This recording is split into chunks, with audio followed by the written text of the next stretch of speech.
बहू का आदान प्रदान। अरे बहू तो बहू है, कोई वस्तु नहीं कि ठीक ना लगी तो बदल ले। अरे वो शर्मा जी की बहू, क्या कहने। अरे कभी उसके घर जाओ, बहू रानी ऐसे नाच नाच कर चाय नाश्ता कराती है, मानो घर में मेहमान नहीं भगवान आ गए हो। एक हमरी वाली है, ना मुंह में मुस्कान ना चेहरे पर चमक। अरे ठीक है ना भाग्यवान, हर दिन बहू को कोसती रहती हो। हर किसी की अपनी कोई ना कोई अच्छाई तो कोई बुराई होती है। अरे रहने दीजिए, इस लड़की के अंदर तो मुझे कोई खासियत नहीं दिखती। बाप ने ना एक कौड़ी का दहेज दिया और बेटी भी दी तो बिल्कुल अलग ही लेवल की। अरे वो शर्मा जी की। लेकिन ये क्या, सामने खड़ी होती हैं शर्माई। सुनीली बहन तुम्हारी सारी बात, लेकिन जो दिख रहा है ना वो है नहीं। कैसी बात कर रही हो शर्माई? अब तक तो तेरे घर मुझे चाय नाश्ता खाना सब मिल जाता, और देख तुझे तो कोई नमस्ते तक कहने नहीं आया ना। अब क्या बताएं? क्यों, क्या हो गया? बहू में बुराई निकल नहीं रही है क्या? अरे बस करो तुम लोग। ये सोचो घर में 2 रोटी जो मिल रही है ना, वो यही तुम्हारी बहू दे रही है। क्यों? सास का गुस्सा ससुर को देखकर और सुनकर 7वें आसमान में पहुंच जाता है। देखो जी, वैसा तो शर्माई सामने है, बोल नहीं रही हूँ, लेकिन आंख देख लो मेरी, सब समझ में आ जाएगा कि क्या कहना चाहती हूँ। अरे रहने देना रमा, ये पति लोगों की मोटी चमड़ी होती है। पहले माँ के सगे होते हैं, फिर बहू के। अरे हम तो इन लोगों के घर बस घुइयां छिलने आए हैं। वहाँ शर्मा जी का भी यही हाल है। बहू ना हो गई, यस बैंक का ATM हो गई है। तभी रमा देवी की बहू आ जाती है। नमस्ते आंटी, कैसी हैं आप? सीमा कैसी है आपकी बहू? आंटी चाय लेंगी? वाह, अरे शर्माई तुम्हारे तो भाग्य खुल गए जो इसने तुझसे 2 बात कर ली, वरना तो ऐसा लगे है कि हम पत्रकार हैं और ये मंत्री आइन बिना बोले ही निकल जाती है। अरे ठीक है बहू, जा जाकर अदरक कूट कर चाय बना दे। हाँ, और हमें भी दे दिया 2 प्याली। बहू चली जाती है। चलो, हम लोगों का दुखड़ा तो अब जीवन भर का है। तू सुना, कैसे आना हुआ? कैसे क्या बहन, जो तेरी समस्या है वही मेरी। अरे मेरी वाली से तो परेशान हो गई हूँ। रिश्तेदारों के सामने पता नहीं क्या क्या बोलती है, क्या बताऊँ अब। खैर, रमा देवी शर्माइन की बात को बीच में ही काट देती है। कम से कम बहू बोलती चालती तो है, चिड़िया की तरह आंगन में चीह चिहाती तो है। हमारी वाली की तरह तो नहीं ना, शुतुरमुर्ग की तरह गले में मुंह डालकर बैठी रहती है। क्यों? खैर खैर खैर, कौन है जिसे जो मिलता है उससे वो खुश होता है? नहीं ना कोई। तो ये दोनों भी नहीं है, लेकिन दोनों को खुश करने का एक तरीका था, दोनों की बहू बदल दो। अरे जिसको जो पसंद, जैसी पसंद वो रखे।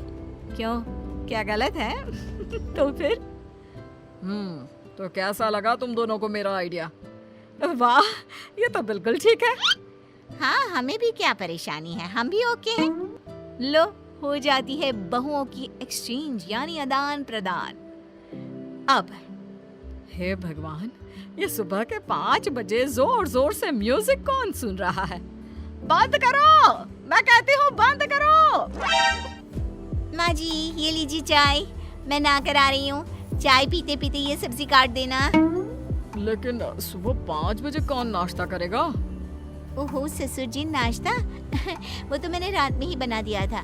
ये तो दिन का खाना है। और फिर जल्दी से दोनों आ जाइएगा, मैं नहा कर आ रही हूँ, फिर खूब सारी बातें करेंगे। बातें करेंगे? क्या क्या बातें करेंगे, और वो भी सुबह के 5 बजे? हाँ, थोड़ा लेट हो गया ना, कल से 4 बजे पक्का। हाँ। उधर शर्माइन के घर सुबह से नहा कर बैठे हैं, लेकिन मजाल है किसी की जो एक लोटिया भी धोकर दी हो पूजा के लिए। पता है पंडितों का घर है, लेकिन ना जी ना। बहू, अरे ओ बहू। बहू सोकर भी नहीं उठती है। किसी तरह शर्माइन सुबह का काम करके बैठी होती है कि सामने बहू आ जाती है। क्या है माँ जी, क्यों चिल्ला रही हो? मुझे शांति पसंद है, शांति। इतना खचर पचर की आदत नहीं है मुझे। अरे मेरी बेटी आ रही है, समझी? तो खाना बना लेना। रमा देवी की बहू खाना बनाकर कमरे में सोने चली जाती है। ननद के आने के बाद। माँ क्या बात है, घर बिल्कुल सूना लग रहा है, भाभी कहाँ है? अरे सो रही है। लेकिन भाभी तो मेरे आने से चहक चहक कर स्वागत किया करती थी ना। लेकिन तू तो अपनी माँ से कहते थे कि भाभी बहुत ज्यादा बोलती है।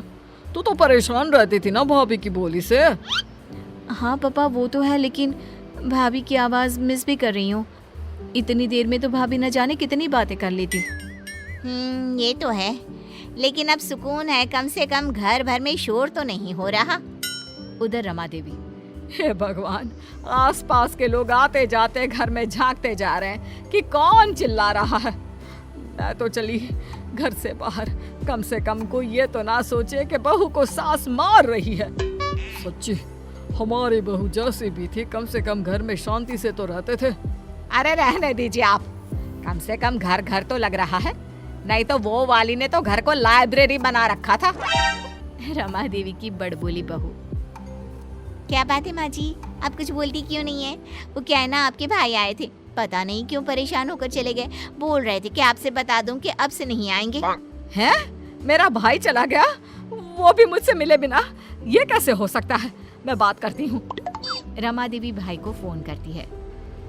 हाँ बहन, आया तो था, लेकिन तेरा घर वो घर नहीं लगा जिसके लिए मैं वहाँ आया करता था। क्या मतलब भाई, तेरी बात समझ में नहीं आई। तू तो जानती है मेरी बहू सारा दिन चिक चिक करती रहती है, तो मैं तेरे घर आ जाया करता था, लेकिन मैंने देखा तेरी बहू भी चिक चिक कर रही थी।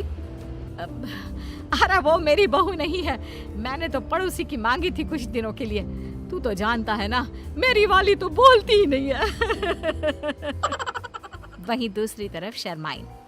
हाय रे, घर नहीं कब्रिस्तान बना दिया है। ना आवाज आ रही है, ना कोई चहल पहल। जैसी थी मेरी बहू, कम से कम रौनक तो लगाए रहती थी। ना जी ना, ये वाली लड़की, इससे तो ना चलेगा घर हम लोगों का। एक काम करती हूँ, ले जाकर वापस कर देती हूँ। दूसरी तरफ रमा देवी। हाय रे, मेरा इकलौता भाई, वो नहीं आएगा जाएगा तो कैसे चलेगा? बात भी तो सही है। अरे दिन भर बक बक बक बक कौन बर्दाश्त करे? अरे बहू, ए बहू, ये भगवान कहाँ चली गई? दूसरी तरफ शर्माइन। अरे बहू, चल चल, तुझे घर छोड़ दूं। ना जी ना, हमें तो हमारी ही बहू प्यारी है, कम से कम घर को घर तो बना रखा था। बहू चल, तुझे तेरे घर छोड़ देती हूँ। अरे ये किस काम की बहू जो घर को घर ही ना रहने दे, बाजार बना दिया है।